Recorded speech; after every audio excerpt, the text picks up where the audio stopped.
Assalamualaikum warahmatullahi wabarakatuh. Kami dari kelompok 9 yang beranggotakan yang pertama saya sendiri yaitu Dwi Amal Rasyida dengan NIM 170302102. Yang kedua ada Eki Safira dengan NIM 170302021.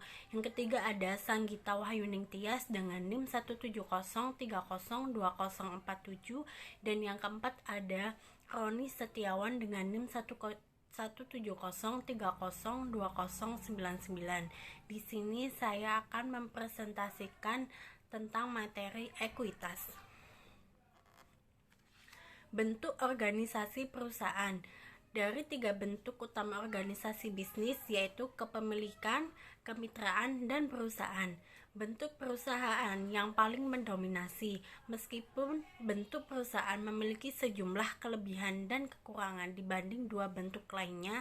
Kelebihan utamanya adalah fasilitas untuk menarik dan mengumpulkan sejumlah besar modal. Karakteristik khusus dari bentuk perusahaan yang mempengaruhi akuntansi meliputi yang pertama, pengaruh hukum perusahaan, yang kedua, penggunaan sistem saham, yang ketiga, pengembangan berbagai kepentingan kepemilikan. Yang pertama, hukum perusahaan. Siapapun yang ingin mendirikan usaha harus mengirimkan dokumen persyaratan penggabungan perusahaan ke badan pemerintah yang sesuai. Setelah memenuhi syarat, badan pemerintah akan menerbitkan izin perusahaan. Yang kedua ada sistem saham. Ekuitas dalam perusahaan umumnya terdiri dari sejumlah besar unit atau saham. Dalam kelas saham, masing-masing saham sama dengan setiap saham lainnya. Jumlah saham yang dimiliki menentukan kepentingan setiap pemilik. Yang ketiga, berbagai kepentingan kepemilikan. Dalam setiap perusahaan, satu kelas saham harus mencerminkan kepentingan kepemilikan. Kelas saham itu disebut saham biasa. Saham biasa mencerminkan hak perusahaan yang menanggung resiko kerugian tertinggi dan menerima manfaat dari kesuksesan. Dalam upaya memperluas daya tarik investor, perusahaan mungkin menawarkan 2 atau lebih kelas saham. Masing-masing memiliki hak keistimewaan berbeda. Terdapat kelas khusus saham biasa disebut saham preferen. Perusahaan meyakinkan kepada pemegang saham preferen suatu dividen sebelum membagikan setiap jumlah pada pemegang saham biasa. Ekuitas. Ekuitas adalah hal residual atas aset perusahaan setelah dikurangi semua liabilitas.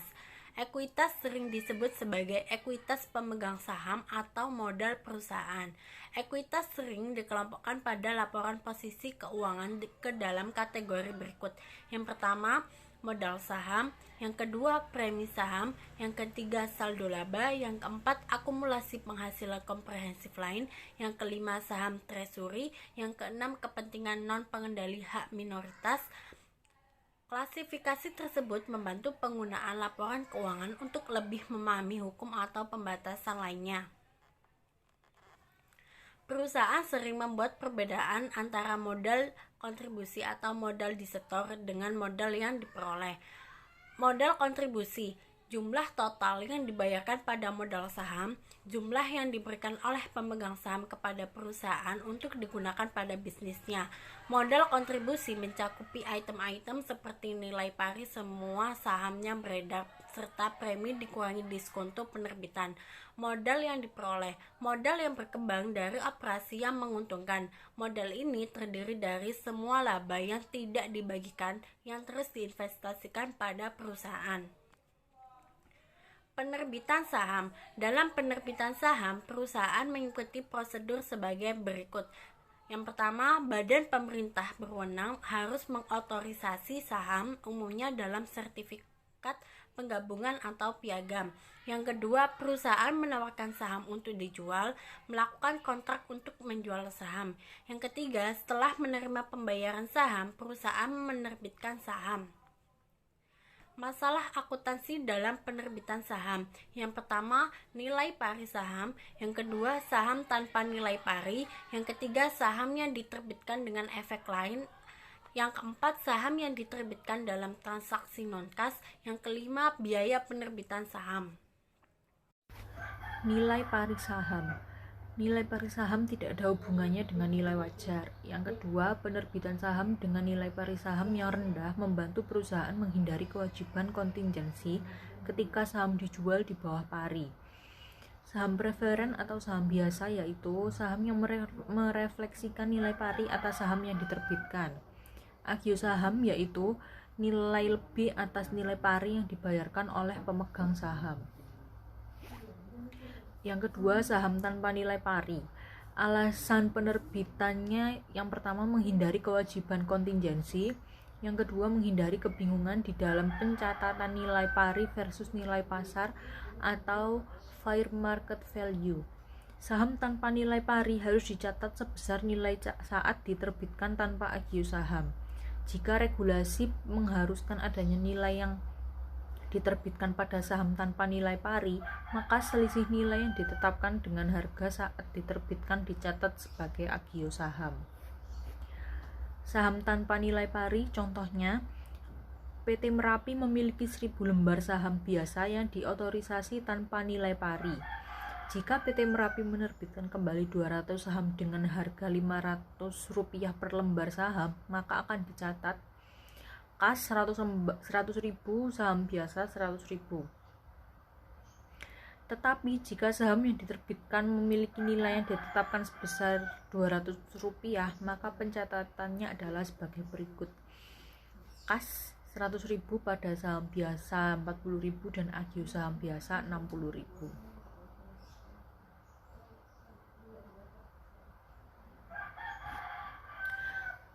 Tiga, saham yang diterbitkan dengan efek lain atau penjualan lump sum. Umumnya, perusahaan menjual kelas saham terpisah untuk melacak kas yang diterima relatif setiap kelas, serta relatif terhadap setiap slot. Kadang-kadang, perusahaan mengeluarkan 2 atau lebih kelas efek untuk satu pembayaran atau lump sum dalam mengakuisisi perusahaan lain. Metode untuk alokasinya, yang pertama metode proporsional dan yang kedua metode inkremental. Saham diterbitkan dengan efek lain atau penjualan lump sum. Metode proporsionalnya contohnya sebagai berikut. PT DEF menerbitkan 500 lembar saham biasa dengan nilai pari Rp100 dan nilai wajar Rp600, serta 200 lembar saham preferen dengan nilai pari Rp200 dan nilai wajar Rp1.000 yang dijual dengan lump sum Rp400.000. Untuk saham biasa, jumlah sahamnya 500, nilainya Rp600, totalnya Rp300.000. Untuk saham preferen 200, jumlah sahamnya nilainya 1.000, totalnya Rp200.000. Untuk yang 300.000 total persennya 60%, yang 200.000 total persennya 40%. Untuk total nilai pasarnya 500, persennya 100%. Untuk alokasi yang biasa harga penerbitan 400.000, preferen 400.000, alokasi persennya untuk yang biasa 60%, untuk yang preferen 40%, total biasa 240.000 dan total saham preferen 160.000. Saham diterbitkan dengan efek lain atau penjualan lump sum.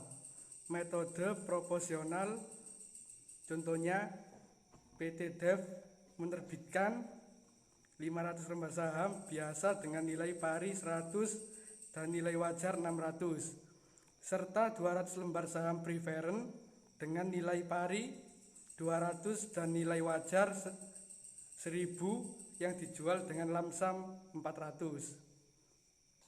Kas 400, saham preferen 200 kali 200 sama dengan 40. Agio saham preferen 160 dikurangi 40 sama dengan 120.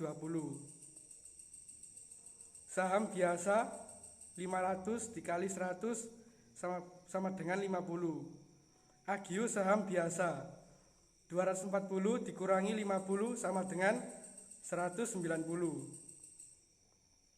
4. Saham yang diterbitkan dalam transaksi non-kas.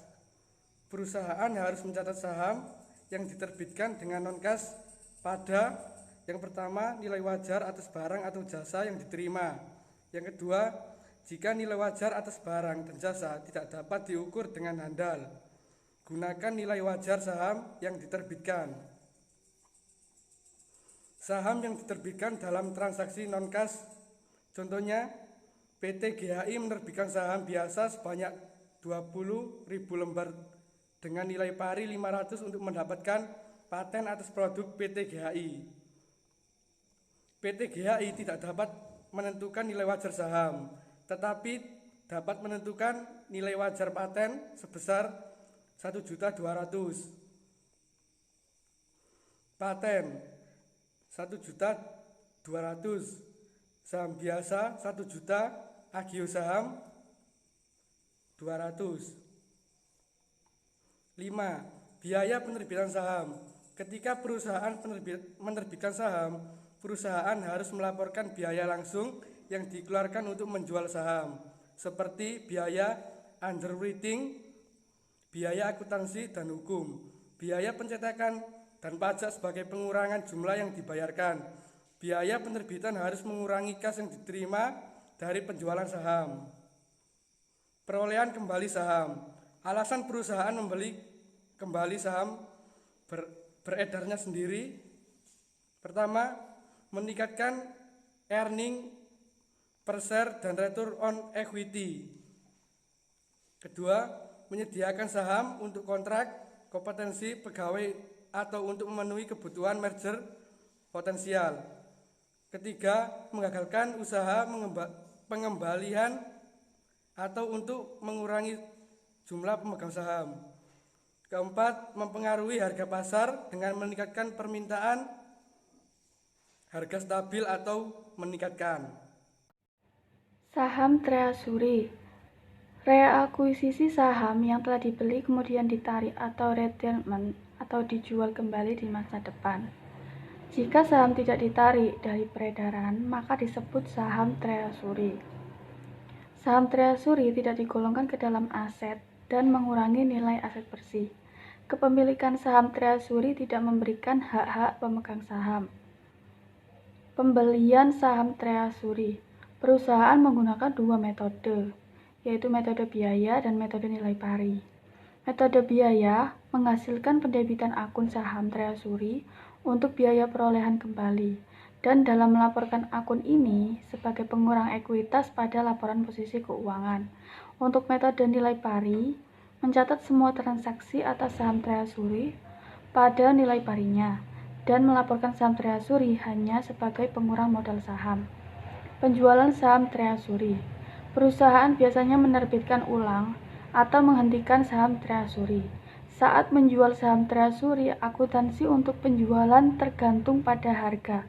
Jika harga jual saham treasury sama dengan biaya perolehan, perusahaan mencatat penjualan saham dengan mendebit kas dan mengkredit saham treasury.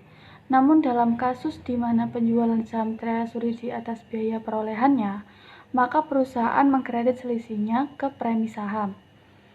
Lalu jika penjualan saham treasury di bawah biaya perolehannya, maka perusahaan mengkredit kelebihan biaya perolehan dari harga jual ke premi saham treasury. Fitur umum saham preferen. 1. Preferensi dividen. 2. Preferensi atas aset saat likuidasi. 3. Dapat dikonversi menjadi saham biasa. 4. Dapat melakukan call atas opsi dari perusahaan. 5. Tidak memiliki hak suara atau vote.